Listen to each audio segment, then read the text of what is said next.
आपल्याकडे खोऱ्याने motivational speakers येतात आणि म्हणतात की ड्रीम बिग, मोठी स्वप्न बघा. पण दुर्दैवाने मोठी स्वप्न कशी बघा आणि त्याचा काय प्रोसेस आहे हे आपल्याला कोणी सांगत नाही. खरंय.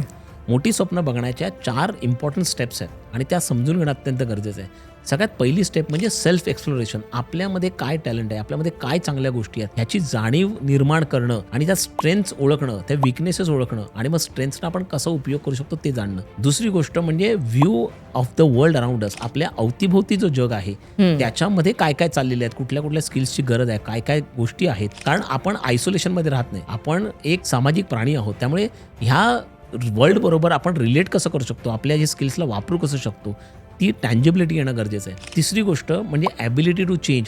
कारण वर्ल्ड अराउंड अस पण चेंज होणार आहे, ते काय Correct. स्थावर नाही आहे आणि त्याच्याबरोबर आपल्याला सुद्धा तसंच चेंज व्हावं लागणार आहे. तर हा आपण रिलेटिव्हिटी समजणं अत्यंत गरजेचं आहे. आणि चौथी महत्त्वाची गोष्ट म्हणजे फ्युचर ओरिएंटेशन. भविष्यामध्ये आपल्याकडे आत्ता जे स्किल्स आहेत त्याचा काय उपयोग होणार आहे आणि त्याच्यातून मग आपण मोठा त्याच्यामध्ये कसं विचार करू शकतो, जगामध्ये काय बदलाव होत आहेत त्याच्यामध्ये माझ्या स्किल्सचा कसा उपयोग होईल, हे ज्यावेळी तुम्ही कनेक्ट करू शकता ना, त्यावेळी तुम्ही खऱ्या अर्थाने योग्य प्रकारे स्वतःचं ध्यास, स्वतःचं ध्येय, स्वतःचं ड्रीम ठरवू शकता. नुसतं मोठं ड्रीम बघ, मोठा हे कर अशाने बनू शकत नाही. मग तुम्ही शेकचिल्ली व्हाल. तुम्हाला जर का ड्रीम बघायचं असेल तर या 4 स्टेपमध्ये जाणं अत्यंत गरजेचं आहे.